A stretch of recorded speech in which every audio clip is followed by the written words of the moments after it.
আগের দিনের ভিডিওতে তোমরা অনেকেই কমেন্ট করেছিল যে এএনএম জিএনএম নিয়ে প্লিজ এখন একটু ভিডিও দাও, কারণ সামনেই এক্সাম আসছে।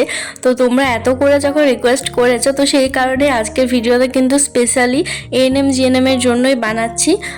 বিশেষ করে একটা সারাদিনের স্টাডি রুটিন, সেই সাথে একটা স্ট্র্যাটেজি 3 মাসে কিভাবে কি করতে পারো সেটারই একটা ডিটেলস ভিডিও বলা চলে। তো ভিডিওটা পুরোটা দেখো, আশা করি একটু হলেও হেল্প পাবে। আর সেই সাথে তোমাদের করা কিছু কমন এএনএম জিএনএম রিলেটেড কোয়েশ্চেনেরও অ্যান্সার দেবো। সো হাই এভরিওয়ান, আমি কোয়েল। আমার আরেকটা ভিডিওতে তোমাদের জানাই অনেক ওয়েলকাম।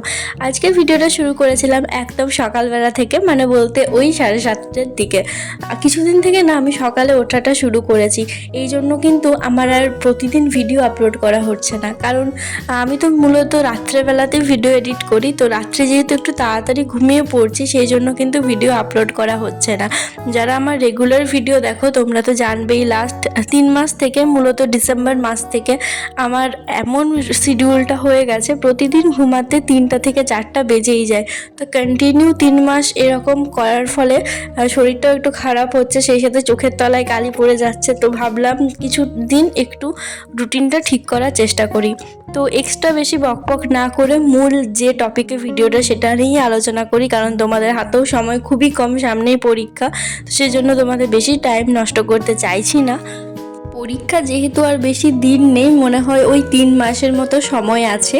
তো এখন থেকে যারা একটু পড়াটা হয়ে গেছে, তোমাদের তো বেশি রিভিশন করলেই হবে, কিন্তু যাদের সেরমভাবে পড়াটা হয়নি, তোমরা কিন্তু প্রতিদিন একটা রুটিন মাফিক এখন থেকে সেটা স্টার্ট করো।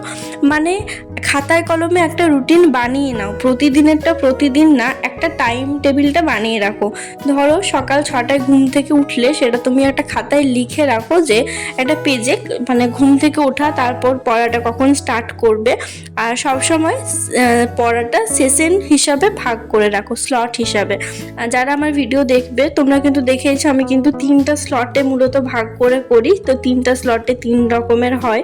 তো সকালবেলায় ধরো করলে, সকালবেলা ধরো প্রথমে ইংরাজিটা পড়লে 7টা থেকে 9টা 2 ঘন্টা।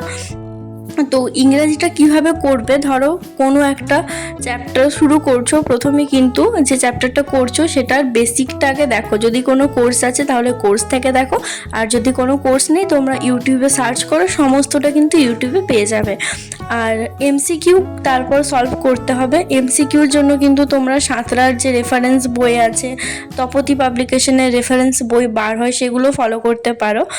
সেখান থেকে যতগুলো প্র্যাকটিস সেট আছে সেগুলো সলভ করো। এভাবে কিন্তু তোমার কনসেপ্ট করার পাশাপাশি এমসিকিউটা হয়ে যাবে। আর ক্লাসগুলো না একটু স্পিড দিয়ে রেখে নিতে পারো, যদি কোনো বুঝতে অসুবিধা না হয়। মিনিমাম 2x স্পিড দিলে কিন্তু ঠিকঠাক করে বোঝা যায়, কারণ যেহেতু সময় একটু কম। ধরো তোমার তাহলে 1 ঘন্টার লেকচারটা তোমার আধ ঘন্টাতেই দেখা হয়ে যাবে, তারপর বাকি টাইমটা তুমি প্র্যাকটিস করতে পারবে। এই করে ধরো ইংরেজিটা গেল। আর কোন টপিকটা করবে, যেখান থেকে কোয়েশ্চেন বেশি আসে সেই টপিকগুলোকে একটু বেশি করে করার চেষ্টা করো। ইংরাজির ক্ষেত্রে কিন্তু narration change, voice change, article, preposition আর টেন্স, এইগুলো যদি একটু দেখে নাও, এগুলো থেকে কিন্তু কোয়েশ্চেন সলভ করা একটু বেশি ইজি হয়।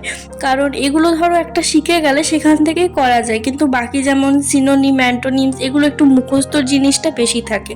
তো টাইমটা যেহেতু একটু কম আছে, তো তোমরা যেগুলো থেকে বেশি নাম্বার ওঠানো যায় সেগুলোর দিকেই ধ্যান দাও। এটা কিন্তু আমি শুধুমাত্র ইংরাজির ক্ষেত্রে বললাম, সেম জিনিসটাই কিন্তু ম্যাথের ক্ষেত্রেও করতে পারো। যে চ্যাপ্টারগুলো একটু ইজি আছে, যেগুলো থেকে একটু বেশি কোয়েশ্চেন আসে, সেই চ্যাপ্টারগুলোকে আগে করো। তারপর ধরো 9টার পর 9টা থেকে 10টা একটা গ্যাপের টাইম রাখলে স্নান করা, ব্রেকফাস্ট করা। তারপর আবার 10টা থেকে 12টা পর্যন্ত একটা সেশন রাখতে পারো, সেখানে নিজের পছন্দ মতো একটা সাবজেক্ট রাখো। ধরো ফিজিক্যাল সায়েন্স রাখলে, ফিজিক্যাল সায়েন্সটাও কিন্তু সেম সেইভাবেই করো। যে চ্যাপ্টারটা করছো সেটা কিন্তু লেকচার দেখে, বা যদি বই আছে বই থেকে যদি বেসিক বুঝতে পারো, বেসিকটা একটু পড়ে এমসিকিউ সলভ করো। এখন যত পরিমাণে এমসিকিউ সলভ করবে ততই কিন্তু ভালো, কিন্তু কনসেপ্ট যদি ক্লিয়ার না থাকে এমসিকিউগুলো কিন্তু করতে পারবে না। সেজন্য কনসেপ্টের ক্লাসটা কিন্তু করতেই হবে। আর অন্যান্য সাবজেক্টের থেকে লাইফ সায়েন্সটাতে একটু বেশি জোর দাও, যেমন 6টা থেকে 9টা 4 ঘন্টা কিন্তু তোমরা লাইফ সায়েন্সটা রাখতে পারো। সরি 6টা থেকে 10টায় 4 ঘন্টা লাইফ সায়েন্সটাকে রাখতে পারো।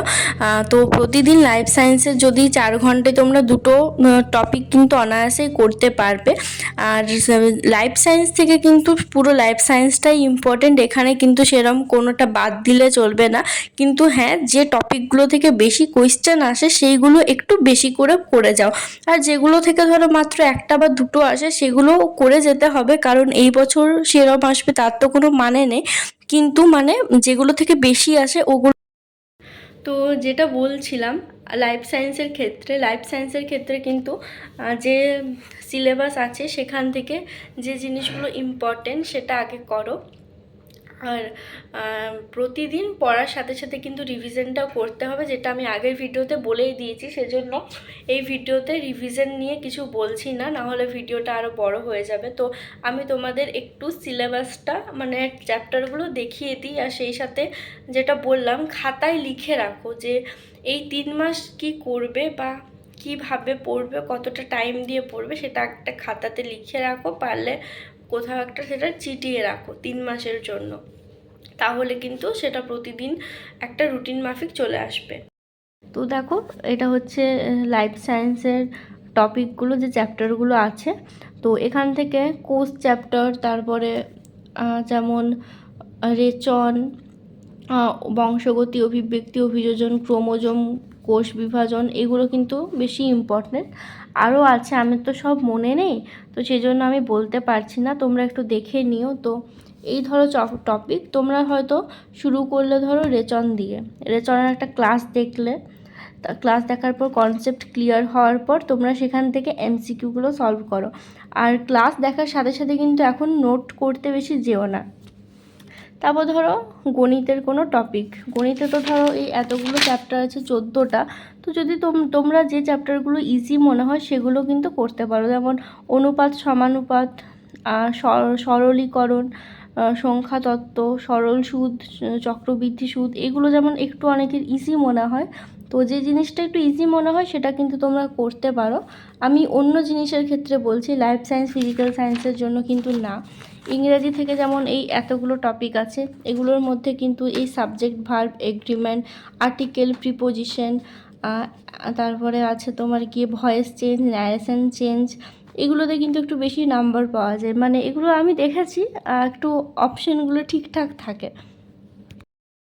তো এইভাবে সিলেবাসটা দেখে একটা ছক বানাও। এবার কোন টপিকটা পড়বে সেটা তো আর আমি বলে দিতে পারি না, কারণ তোমাদের কতটা কি হয়েছে সেটা তো আমি জানি না। আমি শুধু একটা বেসিক আইডিয়া দিচ্ছি, আর কিছুই না। আমি নিজেও এত কিছু জানি না, শুধু তোমরা অনেকে জানতে চাও, হয়তো কোথাও গিয়ে আমার বলা কথাগুলো একটু হয়তো বিশ্বাসযোগ্য মনে হয় বা কিছু, সেজন্য জানতে চাও, আমি সেজন্যই কিন্তু শুধু বানাচ্ছি। তাছাড়া কিন্তু কেউ ভেবো না যে আমি বিরাট কিছু জানি, একদমই না। আমার থেকে তোমরা অনেক বেশি জানো, কিন্তু অনেক সময় না জিনিসটা আমাদের ঠিক মাথায় আসে না। তো এই যা, এরপর তোমাদের সাথে রুটিনটা শেয়ার। এই রুটিনটা কিন্তু আমি শুধুমাত্র তোমাদের জন্যই বানিয়েছি, এটা আমার নিজের রুটিন না। মিনিমাম ধরো 6টায় ঘুম থেকে উঠলে, তারপর 1 ঘন্টা ব্রেক নিয়ে 7টা থেকে 9টা একটা পড়ার সেশন, বা যদি 7:30 থেকে 9:30 ইংরাজি পড়লে, সেটা তো আমি বললাম কীভাবে কী করবে। তারপর 1 ঘন্টা ব্রেক নিয়ে আবার 10টা থেকে 12টা, তারপর মাঝে খাওয়া দাওয়া, দুপুরে যদি একটু ঘুমাতে চাও বা কিছু, তারপর আবার 6টা থেকে 10টা পর্যন্ত, তারপর আবার 11টা থেকে 12টা। এই যে টাইমটা 1 ঘন্টা, এটাতে তোমরা ম্যাথ, রিজনিং, জিকে এই 3টার মধ্যে কিন্তু একটা পড়তে পারো। আর এই 3টা সাবজেক্টকে কিন্তু ভালো রকমভাবে একটু গুরুত্ব সহকারে পড়তে হবে, বিশেষ করে লাইফ সায়েন্স, ফিজিক্যাল সায়েন্স। আগে জিনিসটা এমন ছিল এই দুটো সাবজেক্ট করলেই হয়ে যেত, কিন্তু এখন যেহেতু এত বেশি কম্পিটিশন, এটা করলে হয় না। আমি একটা বেসিক জাস্ট বললাম, যেটা প্রায় নর্মাল স্টুডেন্টরা যেভাবে ঘুম থেকে উঠে, বাট এটা আমার রুটিন একদমই না। আমি তো ঘুম থেকে উঠি 9টার পর, ঘুমাতে যাই 4টার পর। এটা আগে ছিল, এই 2-3 দিন থেকে একটু ঘুমটা ঠিকঠাক করছি। মানে যেটাই করো একটা রুটিন বানিয়ে নাও। তুমি যদি 9টাতেও ঘুম থেকে ওঠো, তাহলেও 10টা থেকে 12টা পর্যন্ত, মানে নিজের যেটা ফিট করে নিজের সাথে সেরমভাবে। তো এটাই কিন্তু হচ্ছে মেন জিনিস, কি পড়বে সেটা তোমাকে নিজেকে বুঝতে হবে, কিন্তু কিভাবে পড়বে, টাইমটা কিভাবে মেনটেন করবে, সেটা একটু জাস্ট বলে দিলাম। তো আজকের ভিডিওটা আর বড় করছি না, যদি আরও কিছু জানার থাকে আমাকে বলতে পারো, আমি নেক্সট ভিডিওতে বলে দেব। আর এরপর থেকে আগে যেমন রেগুলার স্টাডি ভ্লগ দিতাম, এবার থেকে চেষ্টা করব প্রতিদিন সেরকমভাবে স্টাডি ভ্লগ দেওয়ার। আর অনেকক্ষণ থেকে ভিডিওটা এডিটিং করছি ফ্যান অফ করে, প্রচণ্ড গরম লাগছে, জানলা খুলতে পারছি না, বাইরে থেকে অনেক আওয়াজ আসতে থাকে, তো ভিডিওতে প্রবলেম হয়। তো এত কষ্ট করে ভিডিওটা বানাচ্ছি, যদি তোমাদের একটু ভালো লাগে একটা লাইক করে দিও। দেখা হচ্ছে অন্য একটা ভিডিওতে। Bye, good night.